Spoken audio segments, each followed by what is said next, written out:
সকলকে প্রণাম ও জয় গুরু। এই সামনেই 15ই আগস্ট আসছে। কালকে আমরা টিভি খুলে দেখলাম আমাদের মুখ্যমন্ত্রী ভারতের জাতীয় পতাকা নিয়ে মিছিলে নেমেছে, সকলকে নিয়ে প্রত্যেকটা জেলায় জেলায় রাজ্যে রাজ্যে এই স্বাধীনতা দিবসে যে পতাকা নিয়ে মিছিল বেরিয়ে আছে, তারা রাস্তায় নেমেছে। ভালো লাগলো দেখে, সত্যি ভালো লাগলো। এই যে আমরা ভারতবাসী, সত্যি আমরা গর্বিত। তারপরে আমরা যে পশ্চিমবঙ্গ বসবাস করি, পশ্চিমবঙ্গ আমাদের রাজ্য, আমরা গর্বিত। কারণ এই যে 15ই আগস্ট যারা ভারতকে যারা স্বাধীন করেছিল, আজকে 15ই আগস্ট স্বাধীনতা দিবস হিসাবে পালিত হবে। এই ভারতবর্ষকে স্বাধীন করার জন্য কত মহান মহান বিপ্লবী নেতা, বীর বিপ্লবী প্রাণ বিসর্জন দিয়েছেন, প্রাণ দিয়েছিলেন, তাদের কথাও মনে পড়ছে। কিন্তু এই যে ভারতবাসী, দেখেন আমাদের প্রত্যেকে জানা উচিত আমরা ভারতবাসী, আমরা গর্বিত। আমাদের একটাই পরিচয়, আমরা ভারতবাসী। আর এই ভারতবর্ষে জানবেন, এই ভারতবর্ষে যারা বসবাস করে প্রত্যেকে ভারতবাসী, প্রত্যেককে কিন্তু হিন্দু। কারণ হিন্দু স্থান, আগে কী বলা হতো হিন্দুস্থান, হিন্দুস্থান মানে হিন্দুস্থানে যারা বাস করে তারাই কিন্তু হিন্দু। এখানে কোনো জাত নয়, কোনো নয় এখানে। আর যেগুলো আমরা দেখছি সেগুলো হচ্ছে সম্প্রদায়, হিন্দু সম্প্রদায়, মুসলিম সম্প্রদায়, খ্রিস্টান সম্প্রদায়, সম্প্রদায়। কিন্তু আমরা ভারতবাসী, এটা প্রত্যেকে জানতে হবে। যে যার নিজ নিজ ধর্ম পালন করো, প্রত্যেকে ভারতবাসী আমরা, যে যার আলাদা ধর্ম আলাদা। যে ধর্ম আলাদা হতে পারে, তারা এক এক পথে তাদের ধর্ম পালন করছে, ঈশ্বরকে আরাধনা করছে এক এক পথে, কিন্তু প্রত্যেকে কিন্তু ভারতবাসী। আর প্রত্যেকে কিন্তু হিন্দু, এটা জানবেন। যারা ভারতবাসী, হিন্দুস্তানে বসবাস জন্মস্থান, তারা সকলেই কিন্তু হিন্দু। এটা ইতিহাস ঘাটলে জানা যাবে আগেকার দিনের ইসে। তাই এই যে আমরা এই যে যাদের বীর, যখন কত বীর বিপ্লবী, বড় বড় মহান মহান দেশ নেতা, তারা এই এই এই যে ইংরেজদের বিরুদ্ধে লড়েছিল একমাত্র ভারতকে স্বাধীন করার জন্য। এই অত্যাচারী ইংরেজদের সঙ্গে তারা কী করে স্বাধীনতা সংগ্রাম করেছে, বিভিন্ন আন্দোলন করেছে। আর বিভিন্ন লক্ষ লক্ষ হাজার হাজার হাজার হাজার প্রাণ গেছে এই আন্দোলনে। হাজার হাজার মানুষ প্রাণ বলিদান করেছে। এই যে সংগ্রাম, রক্তক্ষয়ী সংগ্রাম করেছে তারা, ইংরেজদের বিরুদ্ধে স্বাধীনতা সংগ্রাম করেছে বিভিন্নভাবে, বিভিন্ন আন্দোলনের মাধ্যমে। প্রত্যেকেরই অবদান আছে এখানে, প্রত্যেকটা বিপ্লবীর অবদান, সেগুলো ভোলার নয়। নেতাজি সুভাষচন্দ্র বসু থেকে শুরু করে মহাত্মা গান্ধী শুরু করে, এদের আলাদা আলাদা করে বলতে হবে না যে কে কীভাবে এই স্বাধীনতা সংগ্রামে অংশগ্রহণ করেছে। তাদের তাদের আলাদা আলাদা হয়তো মত বিরোধ আছে, আলাদা আলাদা পথে করেছে, আর আলাদা দলে করেছে, গ্রুপ, কিন্তু প্রত্যেকের উদ্দেশ্য কিন্তু একটাই ছিল, তারা ভারতবর্ষকে স্বাধীন করবে, ইংরেজদের তাড়াবে তারা। তাহলে এর মধ্যে রাজনৈতিক দলেও আলাদা ভাগ ছিল, সব কিছুই ছিল, কিন্তু উদ্দেশ্য ছিল ভারতবর্ষকে স্বাধীন করা, ইংরেজদের, এই যে হিংস্র ইংরেজদের দেশ থেকে তাড়ানো। তাহলে আজকে চরম অত্যাচার সহ্য করে, কারাবাস করে, দিনের পর দিন কিভাবে এ সমস্ত স্বাধীনতা সংগ্রামী মহান মহান দেশ নেতারা বিপ্লব করেছে ইংরেজদের বিরুদ্ধে। নেতাজি সুভাষচন্দ্র বসু, মহাত্মা গান্ধী, দেশবন্ধু চিত্তরঞ্জন, ক্ষুদিরাম, বিনয় বাদল, দীনেশ, এদের অবদান, এদের যে সংগ্রাম, সেটা প্রত্যেকে আমরা জানি, আর বলতে হবে না। আজকে দেখুন এই বিনয় বাদল, দীনেশ, এই কি অল্প বয়সে আজকে রাইটার্স বিল্ডিং যে আক্রমণ করেছিল এরা, এবং এক ইংরেজ অফিসারকে মেরেও ছিল। তারপরে কি হয়েছিল, আবার এই যতীন দাস, বাঘা যতীন যাকে বলা হতো, বুড়িবালামের যুদ্ধে হাজার হাজার ইংরেজ সৈন্যকে মেরে তারপরে নিজের জীবন, তারপরে সে নিজে মৃত্যুবরণ করে। শেষ নিঃশ্বাস পর্যন্ত ইংরেজদের মেরেছিল।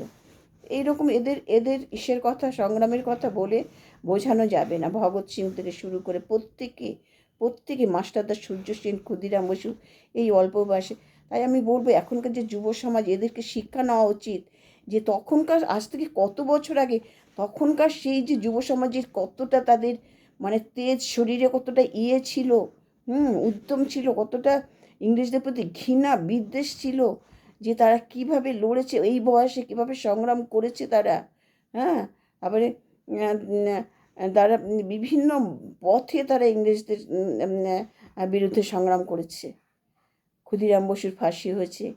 হ্যাঁ, আর ফোরকে হত্যা করার করতে গিয়ে, কিন্তু সেটা সে সফল হতে পারেনি, কিন্তু তার ওই বয়সে তার ফাঁসি হয়।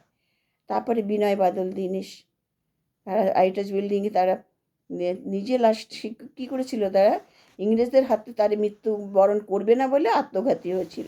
মানে বিভিন্ন, এগুলো বোঝানো যাবে না। তারপরে এই যে বীরাঙ্গনা নারীদের কথা বলি, এই মাতঙ্গিনী হাজরা, এই যে মেদিনীপুরে মাতঙ্গিনী হাজরা, প্রীতিলতা, বীণা দাস, কল্পনা দত্ত, আর আরেকজনের কথা আমরা ইতিহাসে পড়িনি, কিন্তু আমি এক সাংবাদিকদের চ্যানেলে শুনলাম, নীরা আর্য, যিনি ছিলেন নেতাজি সুভাষচন্দ্র বসুর ছায়াসঙ্গী, এক দেশভক্ত, হ্যাঁ, দেশপ্রেমী এক বীরাঙ্গনা নারী। হ্যাঁ, তিনি প্রচুর প্রচুর বিপ্লবীদের হয়ে কাজ করেছিলেন, সুভাষচন্দ্রের দলের হয়ে কাজ করেছিলেন।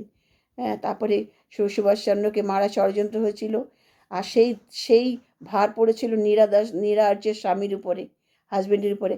এটা নীরা আর্য বুঝতে পেরে সে নিজে হাতে নিজের স্বামীকে গুলি করে মেরেছিল সুভাষচন্দ্রকে বাঁচানোর জন্য।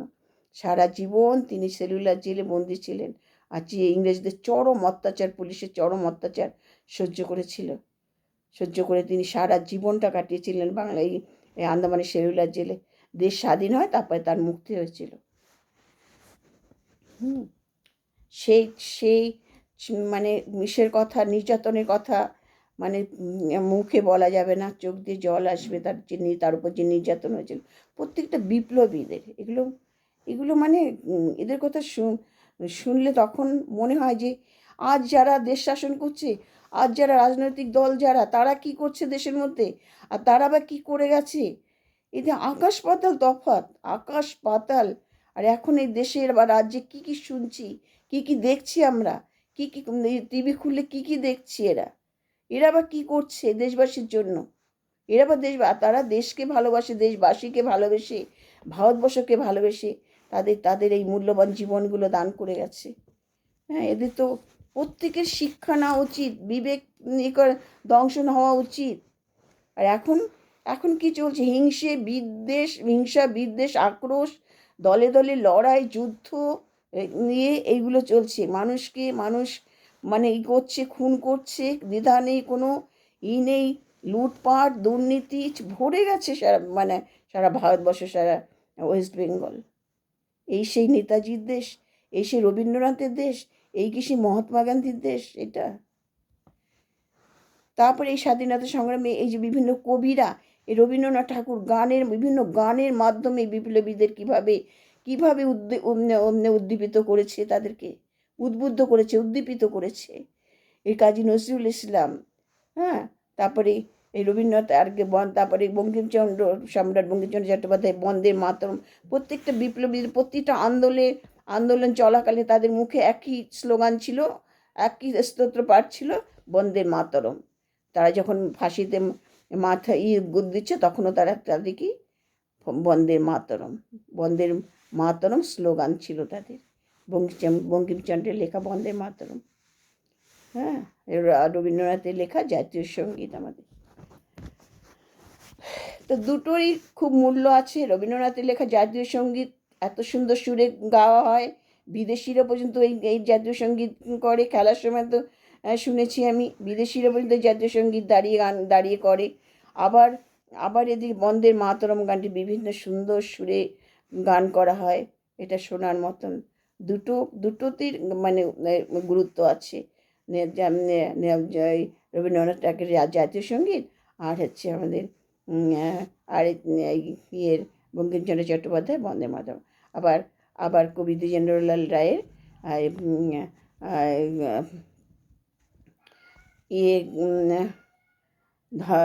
ধনধান্যে পুষ্পে ভরা।